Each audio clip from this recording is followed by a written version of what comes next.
लोकसभा चुनाव 2024 में 3 से 4 महीने का वक्त और बचा है, लेकिन इंडिया गठबंधन में अभी सीट बंटवारे को लेकर कोई आम सहमति नहीं बन सकी है। विपक्षी गठबंधन में शामिल दलों की अपनी अपनी महत्वाकांक्षाएं हैं और शायद इसीलिए इंडिया गठबंधन में सीटों को लेकर अंतिम निर्णय नहीं हो पा रहा है।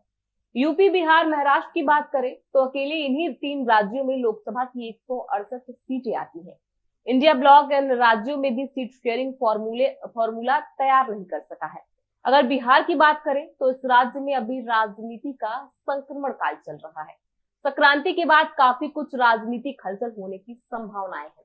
सभी पार्टियां एक दूसरे को परखने और चाल समझने में लगी हुई हैं।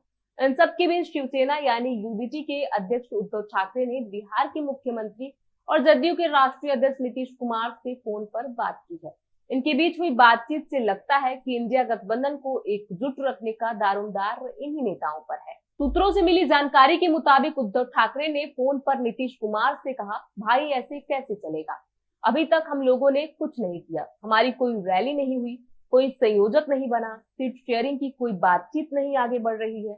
नीतीश ने इसके जवाब में कहा, हाँ ऐसा तो है, और 22 जनवरी को अयोध्या में भगवान राम के मंदिर में जो प्राण प्रतिष्ठा होने वाली है, उसके बाद हो सकता है कि देश में आम चुनाव की घोषणा हो जाए।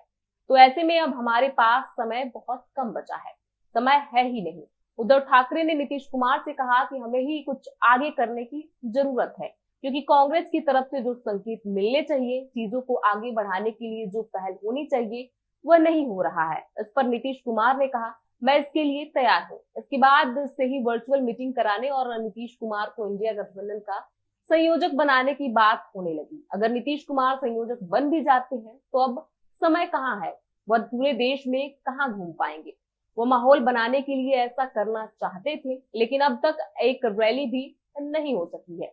इंडिया गठबंधन में एकजुटता है, यह दिखाने के लिए जो चीजें होनी चाहिए नहीं हो रही है। कह सकते हैं कि कांग्रेस पार्टी इस गठबंधन का इंजन है, इस इंजन के ड्राइवर राहुल गांधी हैं।